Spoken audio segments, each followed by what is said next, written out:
Gaming is a weird, weird world, and gameranx has got its finger on its pulse. Every month, we're good for the weirdest crap. We put it together, point our fingers, and all laugh together. Hi folks, it's Falcon, and today on gameranx, the weird gaming stories of August 2023. So Tekken 8 had a closed network test, also known as a CNT, for the PC version of it. I don't know if you're aware of how anything like that ever goes, but the game immediately got cracked and data mined. In my opinion, totally expected, but didn't stop them from getting mad about it. Bandai Namco said something about players accessing the game past the closed network test and warned that unauthorized downloading and distribution is illegal. You wouldn't steal a car, and if you did steal a Tekken 8, they threatened to ban your account if they found you to have accessed the CNT after it ended. So Katsuhiro Harada, the director of the game, took to Twitch to find out if anybody's playing past the CNT, and as it turns out, there was someone. Tekken 7 professional Joe Crush. Harada went full gamer on his ass, got into his chat room and said, "Hello, Cracker." Now, Cracker here, particularly fun because chat just assumed that he was calling the streamer white. However, it was software Cracker that he meant. Harada, let's just say,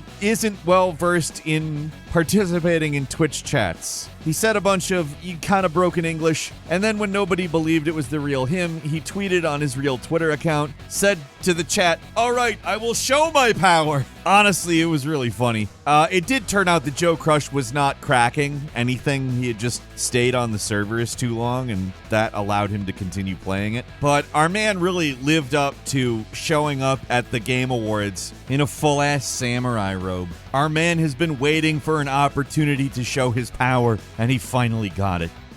At number 9, some crazy mods came out. There's two we want to talk about specifically. The first is Heaven Splitter, the Genichiro moveset from Sekiro Shadows Die Twice, implemented in Elden Ring. And not just implemented, it's like incredible. In all seriousness, it's like the game was designed for these moves. Like for instance, it adds parry. As you know, Elden Ring's moveset, very, very different from Sekiro. And Sekiro, it's not even like you play as a boss at any point. Genichiro is a boss. Like, it would be cool to play as Genichiro or have the Genichiro moveset in Sekiro. But here we have it in Elden Ring, which is not even a game that has equivalent moves in some cases. The other mod that's freaking crazy is, I don't know exactly how many mods were used for this, but somebody created a Kang Tao city, Kang Tao being a corporation in the cyberpunk universe. Someone created a city for it in City Skylines, and it does not look like City Skylines. In all seriousness, look at this. This is amazing. Hey, at number 8, remember back in 2021 when Rockstar said, "We're not interested in simple ports. We want to upgrade our games so that they work at the blah, blah, blah, blah, blah, blah, blah." I mean, honestly, when I first heard that announcement, I wasn't upset about it at all. I was actually pretty stoked. Yeah, obviously, I want up-resed, nice, better versions of the old games, sure, as long as it doesn't sacrifice anything from the old games. Well, we all know what happened. It sacrificed stuff from the old games. So now that is no longer what people want. The weird thing, apparently Rockstar gets it because they announced and released Red Dead Redemption 1 for PS4 and Switch this month, and it's Red Dead Redemption 1. It's not Red Dead Redemption 1 Definitive Edition developed by Grove Street Games. It's Red Dead Redemption 1 ported, straight ass ported, and people are pretty psyched about it. Not psyched about spending $50 on it. I don't really know why the hell they decided to go full price, or why the hell it's not out on PC. But hey, they gave us the right version of the game, in my opinion. Now it just needs to be on PC. At number 7, people are speedrunning Baldur's Gate 3 to see how quickly you can have sex with somebody in the game. They're calling it a sex percent run, which I think is probably the funniest aspect of it.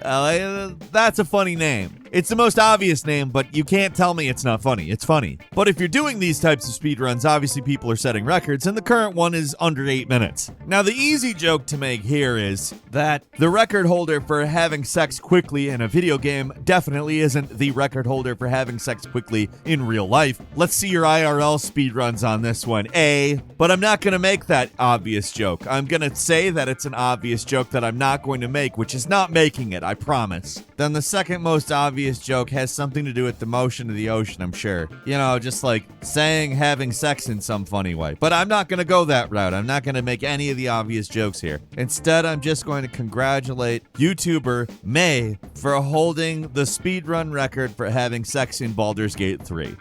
At number 6, the user reviews for Overwatch 2 are not good. I don't know if that's a particularly weird thing. Overwatch 2 basically overwrites Overwatch 1, so the reviews were always going to be contentious. I think this was never going to be an avoidable situation for the game. It's just, I think that my favorite aspect of it is a weird line from a specific review that has really gotten a lot of traction. It does have an overwhelmingly negative rating, so there's quite a few, and this one's the one that's risen to the top. The quote that's really gotten the traction is, "The people who make Overwatch porn work harder than the people who make Overwatch." And that has just got to be the biggest oof for all of the people who actually really do care and work on this game. I don't know that I'm gonna say Overwatch 2 is the worst game on Steam, and it is being treated like it is. I definitely don't think that the developers deserve these types of reviews, but I also kind of think that they're like the funniest possible thing. So insert gif of Larry David, not sure whether a thing is good or bad here. Let's just say it's both. Overwatch 2 obviously is not being well received, and people think that Overwatch porn is better. Because seriously, a lot of people have since loudly, fervently agreed with that opinion. At number 5, something's up with Mario. So Nintendo decided to post a message that very much looked like the voice of Mario was fricking dead. He wasn't, but when you post a frickin' image with text in it and you write the words, "We have a message for fans of the Mushroom Kingdom, please take a look. Charles Martinet has been the original voice of Mario in Nintendo games for a long time. The thing that everyone's brain says is, oh, he's old and dead. He's been the voice a long time. Oh, that means we're looking back on his life. You know him for all the decades he's represented Mario. What an old guy. What an old, dead guy. He's not dead. They've decided they're going to move on with Mario's voice, which, by the way, what? Mario doesn't really talk, okay? What? Yeah. What? Is not dialogue, okay? He's not dead, and they're not going to use that anymore. This worries me a little bit. Not in the, I think Charles is not okay. He's actually staying on as a Mario ambassador for whatever reason. My hope is that this entails him getting a salary for doing nothing at all because he deserves it, basically being a beloved voice for decades. But the implications here I am worried about are they going to start giving Mario dialogue? Did they realize that it's not sustainable to have a burly looking plumber man sounding like this? Maybe they realize it's kind of a weird stereotype of Italian people. I'm wanting a pizza pie! I think that may be a little oversensitive though, because I don't think Italian people are in that dire of shape over pizza or anything. I think pizza's treated them pretty well, honestly. I don't know, ask Jake. He would definitely know better than me. I might be wrong. I don't know, I thought this guy was dead for a second. Like, if you're gonna do this, don't do it this way. Also, I don't hate Chris Pratt in the movie. I know that everybody hates him. I don't hate him, but I hope that the reason they're not doing Charles Martinet anymore is because they want to go in that direction. Not necessarily even with Chris Pratt, but with Mario talking a lot, because I don't really want Mario to talk a lot in a video game. I like him being kind of quiet and then just kind of making sounds. And if he's got to say something, it's like, "And that's a spicy meatball!"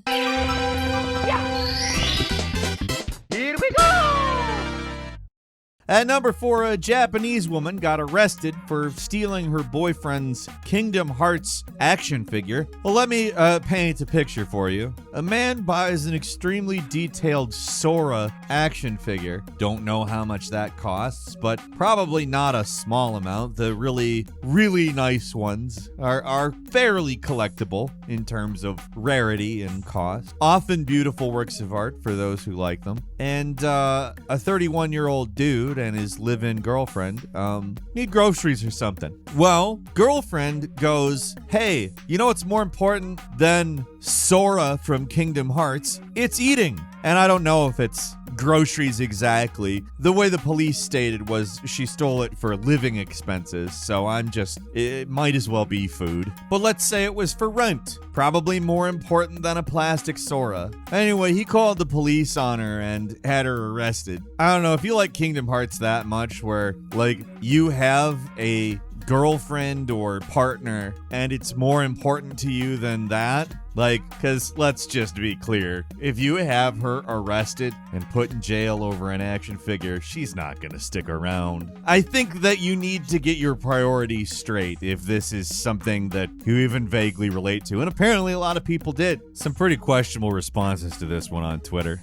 And number 3, hey, you know how Immortals Fenyx Rising is actually a pretty alright game? It was a game that really sort of wore the Breath of the Wild influence on its sleeve. Well, there was going to be a sequel to it and it got canceled, and we just found out that it was going to incorporate a bunch of stuff from Elden Ring. Where the first one was rooted in Greece, this one would be Polynesian. Honestly, the first game was good and it performed pretty decent, so it's kind of not great that we're not getting this, in my opinion, better sounding sequel. Like, they were going to abandon a bunch of the Ubisoft tropes, like icons everywhere on the friggin' map. And again, a lot of that primary inspiration was going to come from Elden Ring. So combining the base of Immortals Fenyx Rising with Elden Ring, to me, it's a very interesting prospect because you have the very Nintendo-oriented Breath of the Wild-inspired base there. Granted, it did have a bunch of that Ubisoft stuff in it, but honestly, that's a game I would really want to see. A happy medium between Breath of the Wild / Tears of the Kingdom and Elden Ring. Someone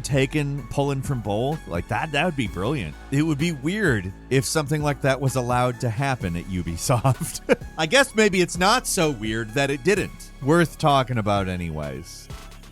At number 2, Dell got in trouble and was actually fined $6.5 million for doing something that you see every single manufacturer and retailer do all the frickin' time. So they had the strike-through price and the discount price scheme on their website. You've seen that a million times. The MSRP is insanely high, and then the price that they're selling it at is insanely discounted, except for they never sell it at the insanely high price. After investigation, in fact, it was found that Dell was actually selling these monitors in retail locations, not on their website, for less than the quote-unquote discounted price. So, obvious lie. Well, maybe not obvious. Obvious if you have the information, but when you're sitting on a website, you're not actually in Walmart, right? Especially if the website is Dell's website. Now, I don't know about you, but this is something I've always assumed was how they did business. I did not realize it was something they could get fined for, though. How many of these companies are doing exactly this? Selling a quote-unquote discount price that's actually higher than the retail price that they sell it in store.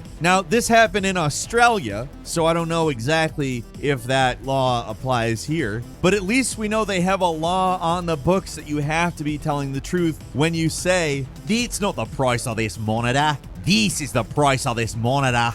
And finally, at number 1, they've added new ricochet notifications to Call of Duty Modern Warfare 2 and Warzone 2.0. When they actually kick a cheater off of the game now, they tell you.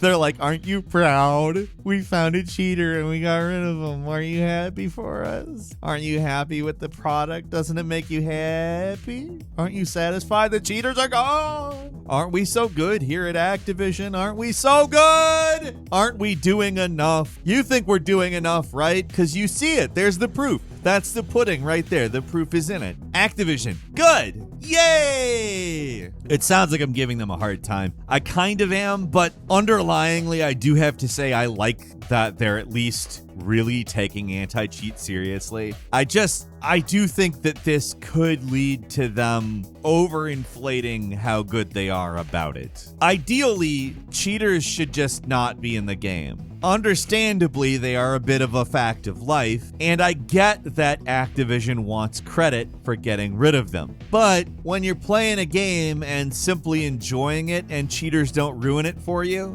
that's what I want. Yeah, and you know what? There's probably times where there have been cheaters in the game, and I felt like that. And if that's the case, and Activision interrupted that game in some way or changed it, and then you got a notification that somebody got kicked off, that could actually mess things up. Because you could be like, oh, so I was winning against somebody that was cheating against me? I don't know. Some people who cheat on these games are pretty freaking bad at them. That's why they're cheating on them. Like, it's not all South Korean dudes who want to win world championships that are cheating. I don't know. For some reason, to me, it just rubs me the wrong way. It's a weird one. Hey, that makes sense, though. It's the Weird Gaming Stories of the month.